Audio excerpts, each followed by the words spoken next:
Hi everyone, and welcome back to my channel and to my first video of 2023. Happy New Year to you all. I hope you had a really lovely Christmas time. We had a really nice relaxing Christmas time actually. It was busy in terms of seeing family and everything, which was lovely. But we also had some really nice days at home where we just kind of chilled out and didn't go anywhere, which was lovely. So yeah, I hope you had a great time as well. So I just wanted to start today's video with a huge thank you because over Christmas time my channel reached 10,000 subscribers, which for me is just such a huge milestone. When I started this channel 2 years ago, I had no idea how it would go really, and no idea whether I'd actually stick to posting regularly. But yeah, 2 years later and 10,000 subscribers later, I'm still here, still making videos and really enjoying it. So I just wanted to say thank you so much. I do really appreciate every single like, every single comment, every subscriber. And yeah, I always try to reply to everyone in the comments because I really want to feel as though my channel is kind of a little community and I love chatting to you all. So yeah, I just wanted to start this video with a big thank you. So today's video is going to be a little review of my year of sewing in 2022. It's always really good, I think, to look back on your year of sewing, to see what you've made. Not actually just sewing, for me it's been knitting and other crafts this year as well, or last year I should say. So there's been a lot of making that happened, but yeah, one thing I always like to do is actually just look back on the past year to see what I've made and to see what worked and what didn't work and what maybe I want to work on in the year to come. So yesterday I sat down and went through everything that I had made last year. Turns out I'm not very good at keeping a good record of my makes, and I actually had to do that by going back through Instagram and seeing what I'd posted on there. So this year one of my resolutions is actually to be better at recording my makes, and that's something that I'm going to talk about in another video because I have a nice new way of doing that. But yeah, anyway, I sat down with the help of Instagram yesterday and just wrote down absolutely everything that I could remember that I'd made, and it turns out that I'd made 53 things. So that actually includes sewn garments, knitted garments, crochet things and toys and things for the home as well. So that is kind of a lot actually, isn't it? 53 things. And I always have a little bit of a moment when I add up everything I've made and think, oh my goodness, that's actually quite a lot. Maybe I shouldn't be making so much. Maybe I shouldn't be using so much fabric. And you know, the sort of environmental impact of everything I make. I always have a bit of a wobble about that. But then I kind of caught myself and I thought, no, actually I'm not going to feel any kind of guilt about that amount, because at the end of the day this is a hobby that brings me so much joy, and not only that, it helps me with anxiety, it's grown my confidence, and to be honest it's pretty much the only thing I do. Sewing and making is what I do in my spare time, and it's also what I do for work now as well, in terms of content creating and pattern testing and fabric testing and things like that. So I'm not going to feel guilty about it, and you shouldn't either if you do. I also wouldn't want anyone to feel bad about the amount of things that they have or haven't made over the year. So in counting up this number, it's just something that I want to do for myself and also of course share with you. But yeah, I wouldn't want anyone to feel bad about the amount that they have or haven't made or anything like that, and I just felt as though I should say that and get it out of the way. So with all that said, anyway, let's get into the video. So the way that I'm going to do this is I'm just going to talk through in list format everything I made this year, and I'm going to pop in a little photo as I'm talking of the item that I'm sharing. I did bulk a little bit at this part of the video actually when I realised how many photos I was going to have to find and insert into this video. But I am committed, and also I think that not only do I want to share them with you of course, but it's a really good record for me and a video that I can look back on and remember everything that I made this year. So I won't go into any detail about the things that I've made, but I will list in the description below this video all of the patterns and fabrics where I can that I've used, and any other blogs or videos where I talk more in depth about any of these garments or things that I've made, so that if you do want any further information you can pop over and have a look there. And then I've also picked around 10, maybe more, of my favourite and most worn garments from last year that I'm going to share with you and talk through in a little bit more detail. So I do have the written down list in front of me, so while I'm talking, forgive me if I do just look down now and again at my list. I need to remind myself of what's going to be going in here. So the first thing I made last year was 2 Billy sweatshirt dresses. I made a pink sparkly one and a grey cable knit one. The grey cable knit one is no longer with me in terms of being in my wardrobe anymore because that colour just doesn't work for me, and I mentioned that before. I made a really lovely lounge set of the Jarrah sweatshirt top and Hudson pants. I made the Tilly and the Buttons pearl cardigan. The We Are Knitters Cara sweater was one of my knitted finished projects. A toucan snood and warmer set which I had for Christmas last year. Last year I made 4 Logan shackets. I have 2 plaid versions of the Logan, a quilted version and a washed viscose linen version. I always forget the name of this fabric, but it looks like a denim one, but it's actually sort of a washed viscose linen. Love all of those. I made 2 versions of the Cottesloe swimsuit by Megan Nielsen. I made a hacked Eve dress. I made a sleeveless Davenport, a pair of orange floral sapphire trousers, another pair of green Hudson pants, a pair of Carolyn pyjamas, a pair of Juno pyjamas in a lovely floral cotton jersey, a short-sleeved patina blouse, my Whitmore cardigan I knit, which is by Taylor S Studio. I also made a Mandy boat tee, which didn't turn out quite as well as I was hoping, and that is a pattern that I really want to revisit again this year. I made 2 toaster sweaters, one in a striped French terry and one in a lovely drapey meat milk French terry. A taker blouse dress, another toaster sweater, this time version 1 with the high neck, which I also really loved. A hacked button-down Lyra dress, a Bonnie skirt by Style Arc, a Davenport top hack. I managed to finally tackle an origami crochet pattern and made a crochet Labrador by Toft, a Lyra sapphire jumpsuit hack, a Wren blouse and sapphire trousers hack. I knitted a simple vest top. I made a Maya Sotis dress with fluted sleeves. I crocheted a Pusheen cap for my daughter. A Jack Tar bag. It was really fun to make a bag this year. I also made 2 quality Ogden camis. A pair of Plazo pants by Ploem Patterns. Lots of Studio Seren teddy bears. A saltwater slip dress finally by Friday Pattern Company. A Grainline Studio scout tee in double gauze. A Zerulem sweater by We Are Knitters, which I still need to block and see if that one's going to work for me better than it is at the moment.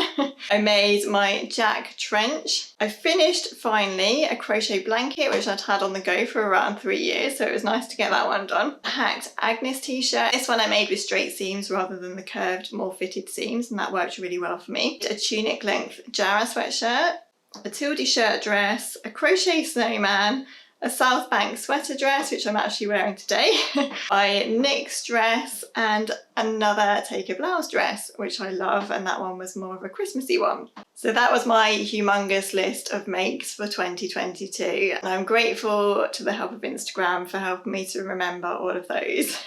So out of that little lot, which were my favourite and most worn garments? Well, it was a bit of a difficult choice, I have to say. But I've tried to narrow it down to around 10, which is about a quarter of what I made. So one of the garments, or patterns I should say, that worked really well for me last year was the Logan shacket.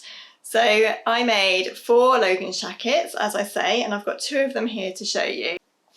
But definitely one of my favourite Logan shackets is this one. Now, I have to be honest and say that I haven't worn this one that much so far, mainly because of the time of year I ended up making it, I think. But nevertheless, I absolutely love this one. So this one I made from a lovely pre-quilted fabric from Minerva. I did have to adapt the pattern a little bit in order to be able to make this quilted fabric work, and I will link the video that I talk a bit more about the changes that I made in the description. But for now I'll just show you this one and say how much I love it again. So I mainly love this one, I have to say, for the insides, because I've bias bound all the seams inside with some Liberty scraps, and I made my own bias binding for that. And then I've also used the Liberty scraps to just line the button bands and the inside of the collar and the back of the collar as well. And I just really love how that's turned out, and I have worn that a few times, but I think next year I'll probably wear it more because I think it's more of a sort of in between times make, so it would be a really good one for springtime and probably just when you sort of need a thinner jacket to wear. So yeah, I'm looking forward to wearing that one this year. Another one that's worked really well is this plaid one. So this is just a kind of brushed cotton plaid that I got from Minerva. It was really cheap. It was kind of a wearable twirl version, this one actually, but yeah, I just really like it, and it works really nicely for the kind of outfit that I wear every day, which is leggings, t-shirts, and you can just throw this on when you're going out and about or walking the dog or whatever when the weather is a little bit warmer. So I love that one, and that's worked really well in my wardrobe. Another of my favourite makes is actually this one, or this is a pair actually, so it's technically two makes, but it's this pair of Carolyn pyjamas. This one I just absolutely love for how pretty it is, and yeah, I really enjoy making the Carolyn pyjamas, and I really enjoy looking at them. So for this one, this is a brushed cotton flannel fabric from Minerva. It was one of my ambassador makes, so I have written it up on my profile over there, and I'll link it below if you want more details. But yeah, I just love how this turned out. This was my third pair of Carolyn pyjamas, and I just feel like this one, or on this version, I've just made the best job of it. So you can see that I've included the piping. The piping is optional, but I just think it really elevates these pyjamas, and I love the sort of vintage classic look that the piping gives. And these colours are just my colours. I love them. So yeah, I just feel as though I've made a nice job of these. And yeah, with these, I just really like how the 3/4 bottoms turned out as well. I think 3/4 length is a much more flattering and wearable length on me. I just prefer it for some reason. So I'm really glad that I managed to adapt the pattern there and just make them a little bit more wearable for me. Another absolute favourite has to be this one. This is a knitted make. It's my Whitmore cardigan by Taylor S Studio, and I'm just so proud of this. It's my second cardigan that I've knit top down, and I'm definitely becoming more of a convert to top down knitting. I just really enjoyed knitting the yoke of this, and something about knitting it that way just feels so much quicker than knitting it in pieces. So I really enjoyed the whole process really of doing this. If you've watched my channel for the whole of last year, you'll have come on this journey with me. So you'll remember probably that I did struggle a little bit. The button band is actually knit as part of the garment rather than picking it up after. And I was initially a little bit skeptical about that part because you do it on different needles and it all feels a little bit of a fiddle at first. But I have to say, again, I just feel a little bit converted to that method because it was so nice at the end not to have to do anything, any picking up stitches or any sewing up or anything like that. And it gives a really neat finish, and I just love the lace work on this. I enjoyed knitting it, and I just enjoy looking at it and wearing it. So this one is knit in a cotton yarn, which I do feel is a little bit more suited to the warmer weather. So I have worn this one a lot actually, but I've not worn it so much recently, and that's because it's knit in a cotton yarn, as I say. So I would really like this year to make a warmer version of this that I can wear in the colder months because I just think it's so pretty. And also I'd like to make it in a more neutral colour because I do think this pink, I have to be quite picky about what I wear with it. I'd love to make like a cream one or a grey one or something that would just go with everything. But yeah, this is most definitely one of my favourite makes of last year. I don't normally store my cardigans hung like this on hangers, by the way, just in case anyone's worrying. I normally fold them up and put them on a shelf because otherwise I feel as though the hangers can kind of misshape the knitted garment. So yeah, that's that one. Next is my Take a Blouse dress by Named Clothing, and this was a pattern that came out last year that I just knew that I had to have straight away. I just loved the style of it immediately. So it's kind of a, I don't know if you call it like a Renaissance dress, probably not really, I don't know what the style is, but it's quite vintage. So it's got a V-neck, and then you've got a gathered high empire line around the bust and at the back as well. And then the skirt pieces are all made in different panels, so it flares really nicely. around your hips, and it just hangs so nicely. And I love the sleeves as well. So this one I've done the little short sleeves. I've also made a long sleeve version of this, which I just made before Christmas time as well. And I love both of these dresses, and I just love the style of them. So I had to include this dress, and this dress also got me into a magazine, which I was really proud about. So I was actually featured in Love Sewing magazine with this dress as their monthly Minerva maker. So I was really proud of that. And actually one of my goals for last year was to be in a magazine, so that worked out really nicely. So thank you again to Love Sewing for that. It made my year really. I'm not sure I've ever actually shared that on YouTube before. I'm sorry if I haven't, but I definitely have over on Instagram, and yeah, I was very proud of that. So this dress had to be in my favourite makes of last year, I think. And I also love the fabric of this one. It's just so pretty and delicate, and again, it's my kind of colour, I think. And then I had to just quickly share this little guy again. I know I've talked about him recently, but I think he has to feature in my favourites list because this is the first origami crochet toy that I've managed to get my head around. So for ages I've kind of battled with wanting to make crochet toys, but I've tried it in the past and just not got on with it. But this last year,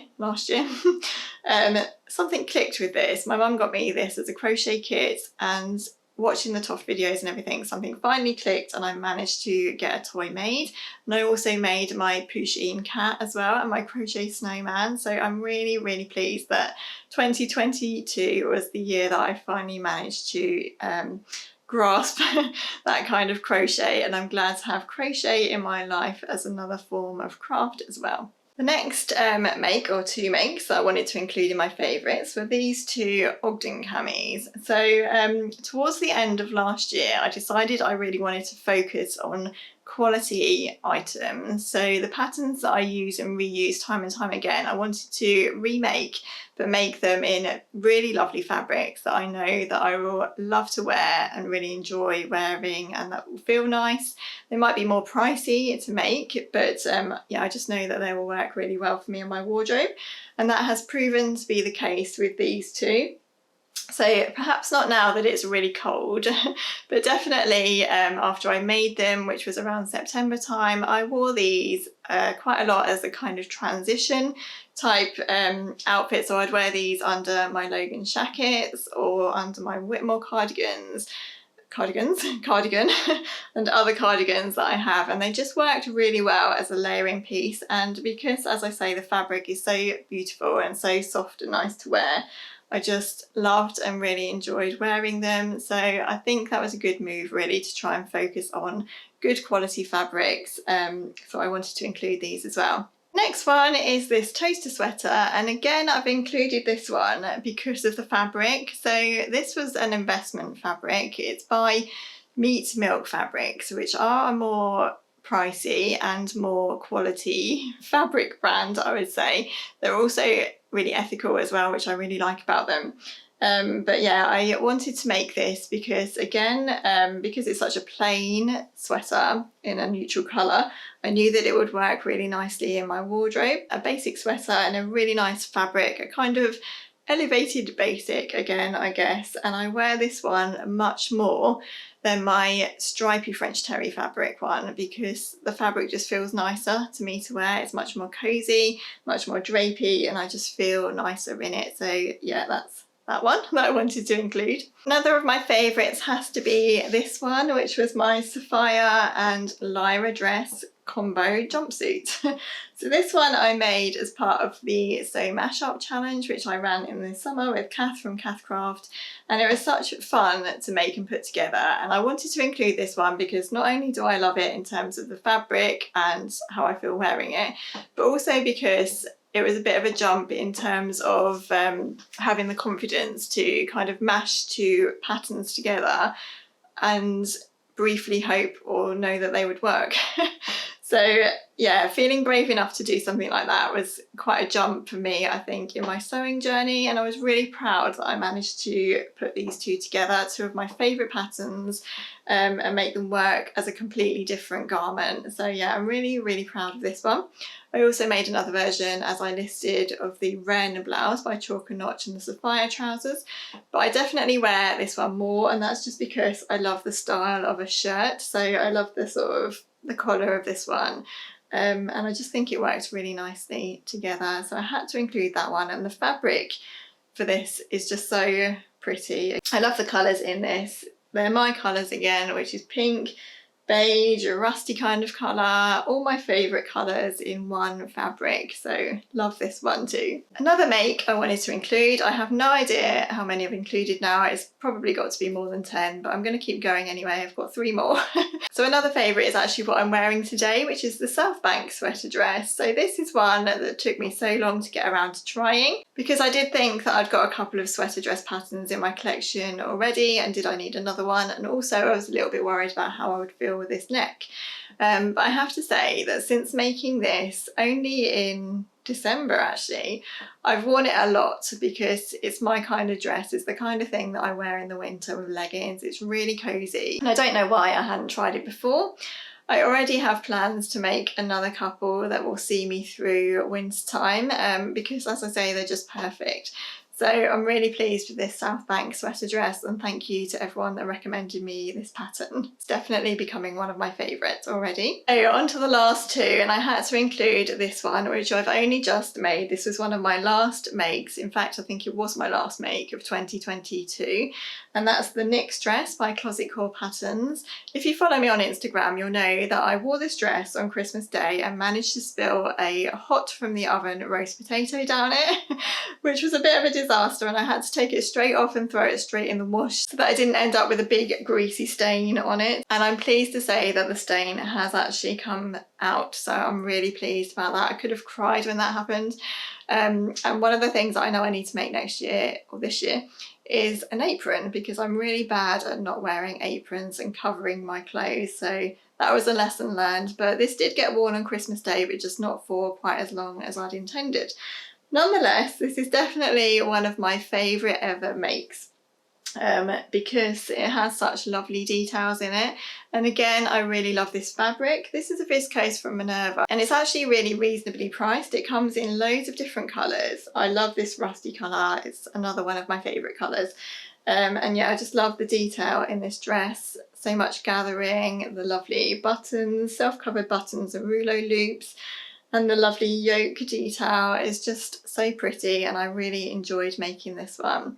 So I had to include this, and it's also probably the only solid coloured woven dress that I own, which is really telling, I think. I hardly ever use solid colours, but I actually really enjoy, well, I've only worn it once, but I did enjoy wearing it, and I do like how it shows off the details much more than if I'd used a busy floral fabric.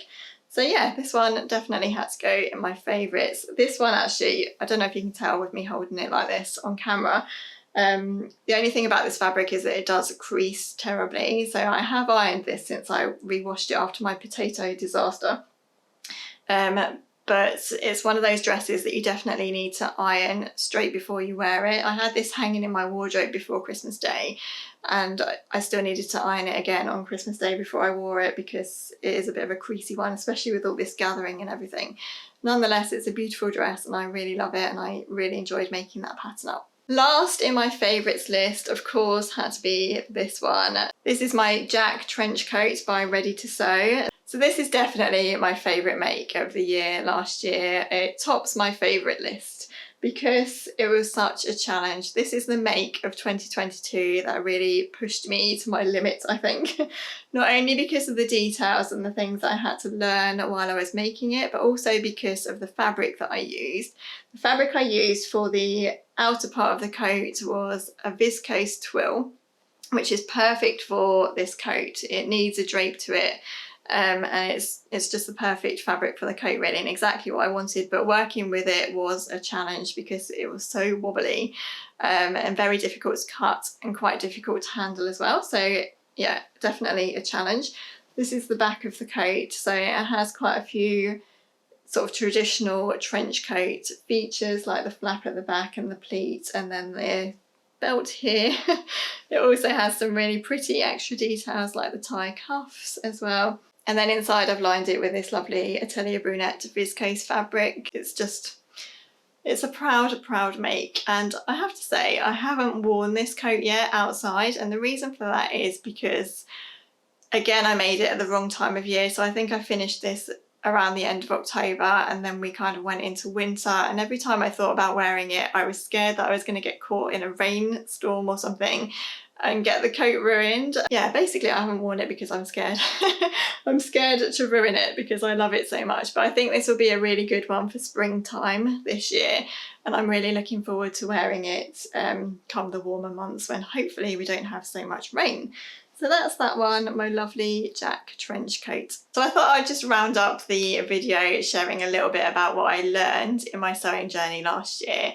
So in 2022, I really feel as though I grew in confidence quite a lot with my sewing. I felt as though I was becoming a little bit stuck in the rut of only making things that I felt comfortable with and that I knew that I could make quickly and easily. So in 2022, I tried to push myself a little bit more and change things and hack things to make them a little bit more wearable for me. So it might just be shortening things a couple of inches, taking things in, mashing patterns together like with my jumpsuits, and also being able to adapt patterns like with my quilted Logan shacket, just making a few changes to that pattern. Making my trench coat was a big one as well, because in previous years I maybe would have just thought there's no way that I'm ever going to be able to make something like that, not even have had a go at it. So yeah, I'm really pleased with how I pushed myself last year. Another lesson that I really feel worked for me well last year, and that I think that I have learned and taken on, is to sew for my lifestyle.